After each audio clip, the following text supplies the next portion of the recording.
Muchísimas gracias a los dos. Bueno, poner la herramienta al servicio del hombre, IAs más eficientes, más robustas, más confiables. Suena un poco a mejora continua esto, ¿no? Venga, para seguir con la mejora continua de la IA o cómo convertir la IA en impacto, tenemos la siguiente conversación que en esta ocasión nos va a acompañar César Adán, socio Digital Technology de NTT Data España, y la conversación va a estar moderada por Rocío Vega, cofundadora de Zebra Brain. Un aplauso.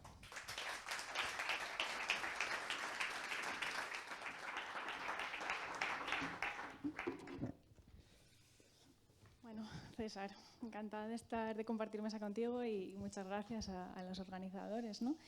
Hoy vamos a continuar ya como han empezado, ¿no? los presentadores y las primeras personas que han intervenido, y vamos a tratar un tema que yo creo que estamos viendo todos, ¿no? Que es que la tecnología avanza tan rápido que casi las empresas avanzan más rápido que lo que nos cuesta a nosotros adaptarnos.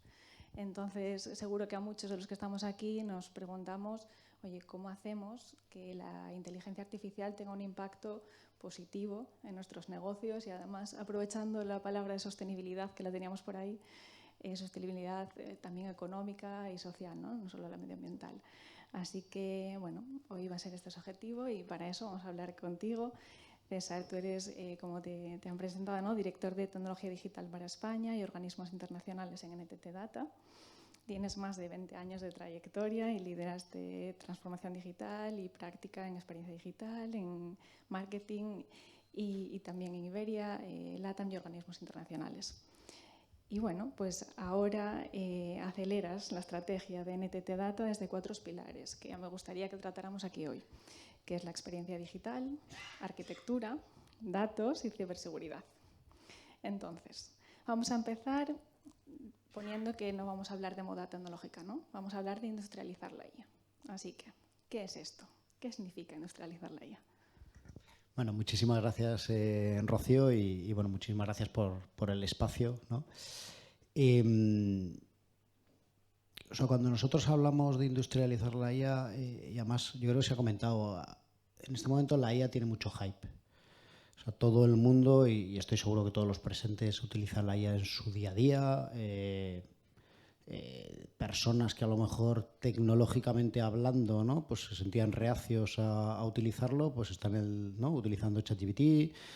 Google ha cambiado el modelo de búsqueda, ¿no? Y ahora utiliza el AI Search. Entonces, una de las cosas que está cambiando y está cambiando muy rápidamente es que han logrado que la adopción de la tecnología sea muy rápido para cualquier persona, ¿vale? Esto ya no es un efecto de gente que nos dedicamos a la tecnología o solo de las empresas.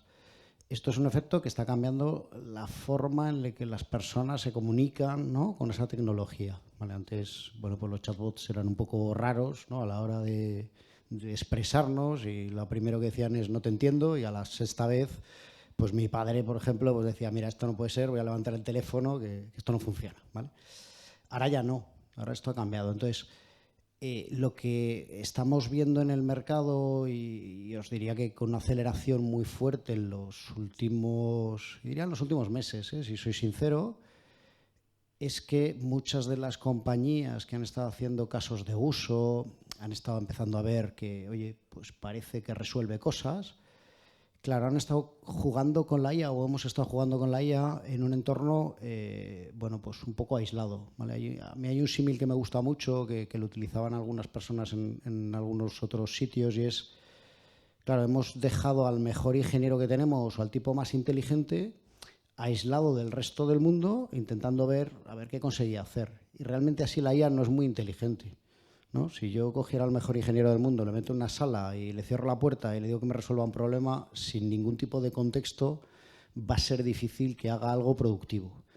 Entonces, las compañías lo que están empezando a hacer es, para industrializar la IA, industrializar, ¿no? O darle un contexto apropiado, que realmente cómo es productiva la IA, ¿vale? Entonces tenemos que ser capaces de pasarle los datos, ¿no? Y que sea capaz de integrarse con los datos de mi compañía, que sea capaz de integrarse con el resto de sistemas Y entonces es ahí donde realmente aparece esa potencia que la IA empieza a solucionar. Entonces tenemos que pasar de casos de uso aislados a tener una estrategia con la IA y ver realmente dónde nos va a aportar eficiencia o dónde nos va a aportar un nuevo modelo de negocio o dónde soy capaz de a lo mejor mejorar mi time to market, etcétera, etcétera. ¿Vale? Yo creo que eso es el concepto de industrializarlo.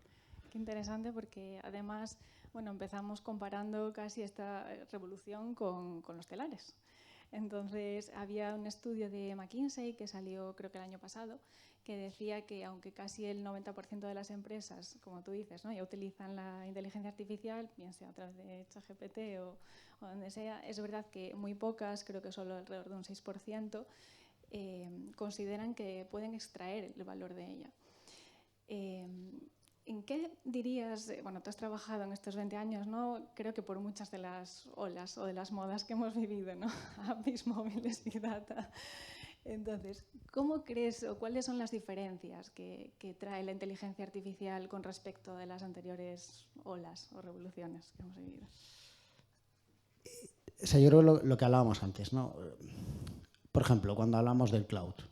El cloud es algo que entendemos los que nos dedicamos a la tecnología. El resto del mundo, pues bueno, esto hay algo que se ejecuta. Antes se ejecutaba en un ordenador que tenía bajo la mesa, ahora se ejecuta en algo que está en la nube, que no sé muy bien qué es, pero que hace exactamente lo mismo. Para mí la diferencia es esa masificación. Y de hecho creo que el alcalde, cuando lo estaba comentando al principio, sacaba su teléfono móvil. Esto cambió la forma de comunicar el mundo. Entonces, de repente, yo recuerdo cuando algún compañero mío, algún amigo mío, me intentó dar el primer móvil, ¿no? Y cuando me iba a estudiar fuera de casa, y una de las cosas que le dije es, nada, si yo no lo necesito, si yo para llamar por teléfono, pues bajaré a la cabina, llamaré a mis padres si es que toca y ya está. Y ahora no vivimos sin el teléfono móvil, nadie es capaz de interactuar con el resto del mundo. Se ha masificado y se ha hecho, lógicamente, algo que no solo utiliza la tecnología, sino que utilizamos todo el mundo, ¿no?, en cualquier situación. La IA está pasando un poco lo mismo. Y además hay otro aspecto que viene de la IA y es un poco esa comparación con la revolución industrial.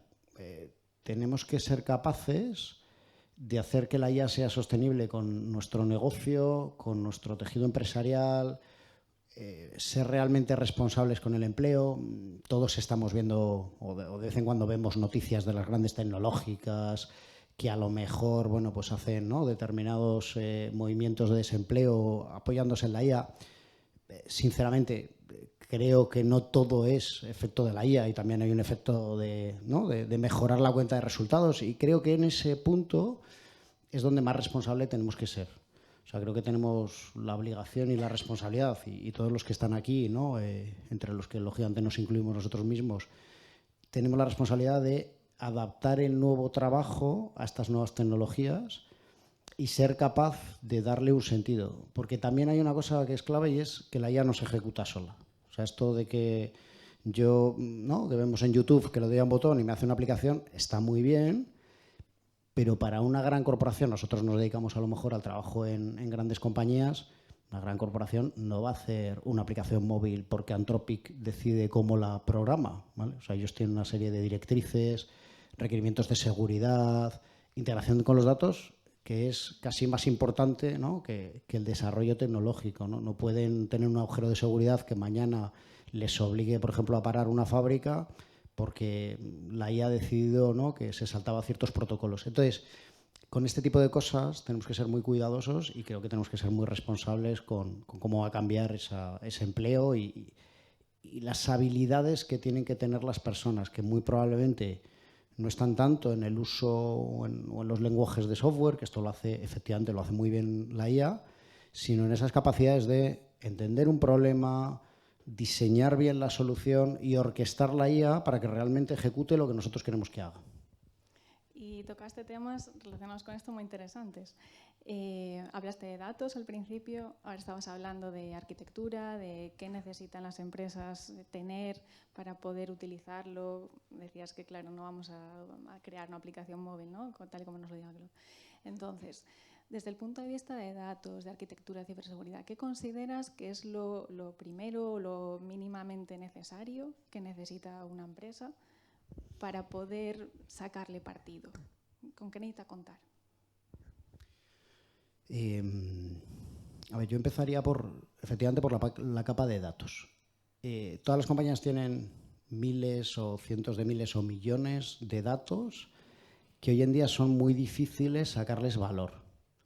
Es justo lo que decía al principio, la IA está muy bien siempre y cuando tiene el contexto adecuado. Si no tiene el contexto adecuado, realmente no tiene una utilidad buena porque va a ofrecer soluciones que no son buenas o que no están verdaderamente o que no son factibles, ¿no? Y además encima nos va a hacer creer que son buenas, ¿no? ChatGPT siempre nos dice lo primero, qué buena pregunta, ¿no? Ahora que lo dices, esto es lo que deberías hacer, ¿vale? Entonces lo primero es que esa capa de datos, la IA tiene que ser capaz de entenderla, ¿vale? Una de las cosas que está ocurriendo en el mercado es hay que darle cierta capa semántica a esos datos para que la IA sea capaz de entender qué es un cliente, qué significa mora, qué significa, ¿no?, determinados conceptos. Luego una arquitectura.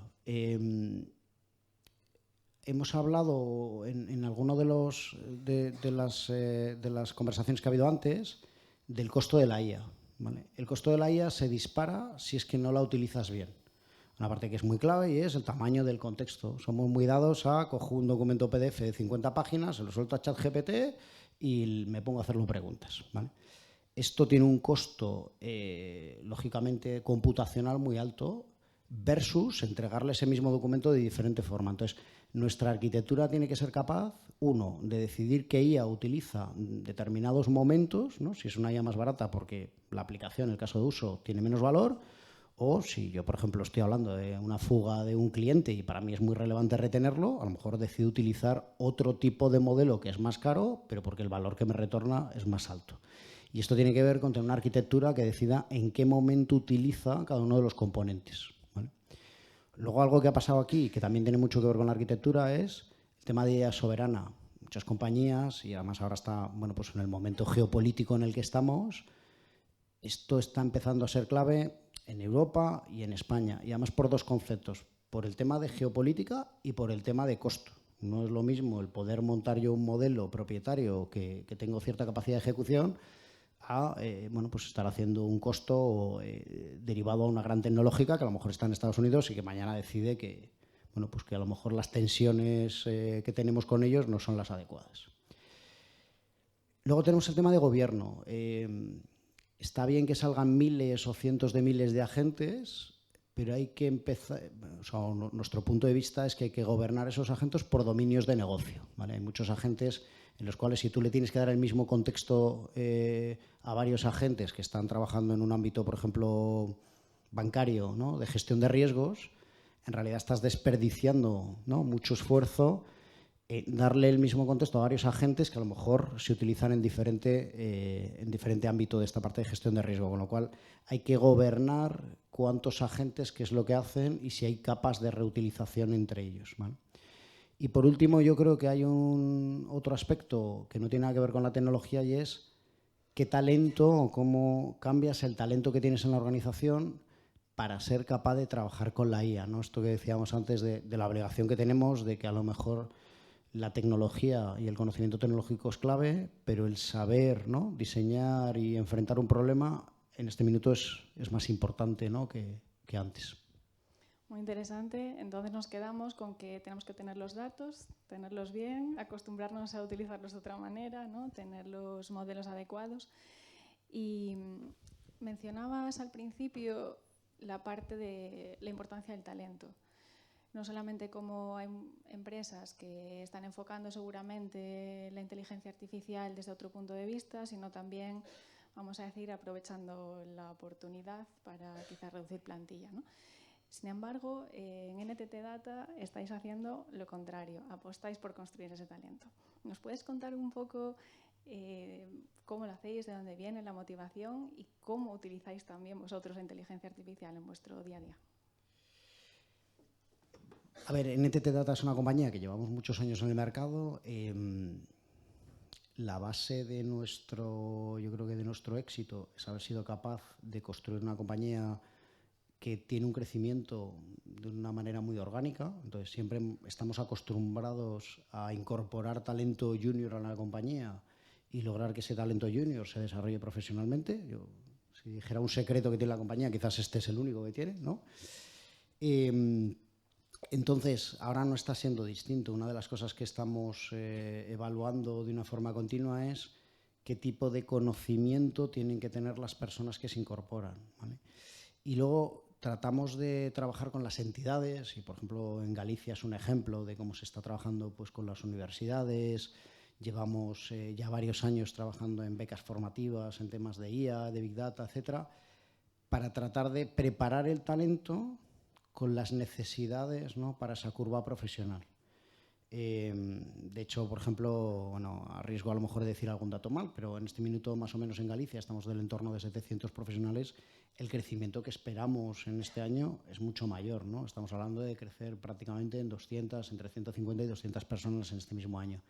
Y esto se viene de esto, se viene de una necesidad que hay en el tejido empresarial en el que trabajamos, de tener profesionales que sepan hacer y enfrentar este tipo de proyectos. Entonces, creo que más que nunca, ¿no?, tenemos la necesidad de tener gente que sea capaz, ¿no?, de enfrentar estos proyectos, de ayudar a las grandes compañías a desarrollar la IA y otros, ¿no?, y otra serie de retos tecnológicos.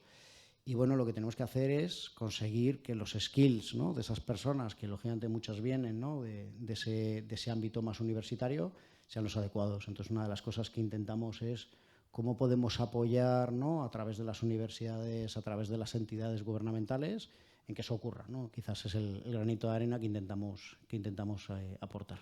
Muy bien, pues muchas gracias. Me gustaría terminar imitando la mesa anterior casi con un consejo. Mencionabas antes el reto que hay en gestionar las expectativas versus los costes, o incluso la orientación o el para qué utilizamos la IA. Si nos tuvieses que dar un consejo, un hilo del que tirar, ¿por qué tipo de casos de uso o cómo gestionamos esas expectativas, ¿no?, cuando queremos empezar a invertir en inteligencia artificial? Si yo tuviera que intentar afrontar este reto, que creo que es un reto que nos va a acompañar muchos años, intentaría estructurar un gobierno de cómo se debe integrar la IA en la compañía en la que yo estuviera, ¿vale? O sea, para mí creo que es clave el identificar un roadmap y estructurar exactamente dónde creo que tiene la aplicación la IA, qué tipo de agentificación tengo que hacer. Y creo que hay que gobernar un poco el medio y el largo plazo. A día de hoy, uno de los efectos que estamos viendo es conseguir eficiencias, ¿vale? Este es uno de los grandes objetivos que estamos viendo acometer a todas las compañías. Creo que esas eficiencias que vas consiguiendo en el corto y en el medio plazo las tienes que invertir para cambiar el modelo de negocio y ser capaz de ser más atractivo para el mercado y capturar mayor valor, ¿vale? Como en cualquier revolución, una de las cosas que creo que nos vamos a enfrentar es que las compañías van a tener que extremar el valor que aportan, porque cada vez va a ser más fácil competir por capacidades que yo puedo copiar, ¿vale? Entonces, creo que la clave de esto es que realmente mi negocio no sea fácilmente copiable, porque mi competencia me copia una aplicación a través de IA y lo que yo a lo mejor había tardado X tiempo en lanzarlo, ellos lo van a poder, ¿no?, replicar en muy poquito tiempo. Entonces, creo que si somos capaces de diseñar productos y servicios que aporten más valor, ¿no?, a mi cliente, vamos a ser capaces, ¿no?, de permanecer más tiempo. Entonces, creo que con la eficiencia que se consiga con esto de la IA al inicio, tenemos que volcarlo en cómo somos capaces de tener una compañía, ¿no?, pues que tenga un valor bastante más alto, ¿no?, en el mercado. Pues muchísimas gracias, César. Yo creo que nos quedamos con la idea de la importancia de tener en cuenta todos estos vértices, ¿no?, las personas, los datos, la arquitectura, el gobierno y sobre todo tener las ideas que aporten valor al negocio. Así que muchísimas gracias. Muchísimas gracias a todos.